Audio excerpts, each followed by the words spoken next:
মেঘলা এবং অনেকের ঝামেলা কিন্তু দিন দিন বেড়ে চলছে। তো এখানে কি ঘটতে চলছে গরিব ঘরের রাজপুতের 18 নম্বর এপিসোডে এবং কবে আসবে, কোথায় থেকে সর্বপ্রথম দেখতে পারবে, সবকিছু বিস্তারিত কিন্তু জানাবো আজকের ভিডিওতে। তাই অবশ্যই ভিডিওটি না টেনে সম্পূর্ণ দেখতে থাকুন। আর বন্ধুরা, আপনারা কে কোথায় থেকে গরিব ঘরের রাজপুত্র নাটকগুলো দেখতে ভালোবাসেন তা অবশ্যই কমেন্ট করে জানাবেন। অর্থাৎ কে কোন জেলা থেকে আমাদের এই নাটকগুলো দেখেন তা অবশ্যই কমেন্ট করে জানাতে বলবেন। তো গরিব ঘরের রাজপুতের 17 নম্বর এপিসোডে ইতিমধ্যে আপলোড হয়ে গেছে, তো আপনারা যারা দেখেন নিয়ে অবশ্যই দেখে আসতে পারেন। তো 18 নম্বর এপিসোডে কি করতে চলছে এই বিষয়ে আজকের ভিডিও, তাই অবশ্যই ভিডিওটি না টেনে সম্পূর্ণ দেখতে থাকুন। তো 18 নম্বর এপিসোডে আমরা দেখতে পারবো কিন্তু অনেক এবং মেঘলার মধ্যে অনেক পরিমাণ ঝামেলা তৈরি হয়েছে। তো এর ভুল বুঝাবুঝি শেষ মুহূর্তে আসলে কোথায়, তো কি ঘটতে চলছে এবং কবে আসতে চলছে এবং কোথায় দেখতে পারবেন। তো গরিব ঘরের রাজপুতের 18 নম্বর এপিসোডটি কিন্তু খুব তাড়াতাড়ি অর্থাৎ আগামী মঙ্গলবার দুপুর 12টার সময় কারোহিম এন্টারটেইনমেন্ট ইউটিউব চ্যানেলে পেয়ে যাবেন। তো এর জন্য অবশ্যই আপনারা আমাদের চ্যানেলের পাশাপাশি কারোহিম এন্টারটেইনমেন্ট ইউটিউব চ্যানেলটিকে সাবস্ক্রাইব করে বেল আইকনটি বাজিয়ে রাখতে ভুলবেন না। তো বন্ধুরা, 18 নম্বর এপিসোডে কিন্তু নতুন একটি কাহিনী করতে চলছে, কারণ এইখানে আসলে একটা দ্বন্দ্বের মধ্যে পড়ে গেছে। তো অনেকে আসলে তার চাষাচ্ছে ভুল বুঝাবুঝির কারণে কিন্তু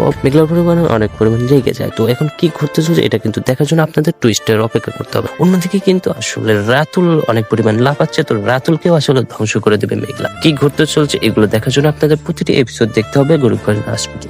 তো গরিব ঘরের রাজপুত 18 নম্বর এপিসোডটি কিন্তু আগামী মঙ্গলবার দুপুর 12টার সময় কারোহিম এন্টারটেইনমেন্ট ইউটিউব চ্যানেল পেয়ে যাবেন।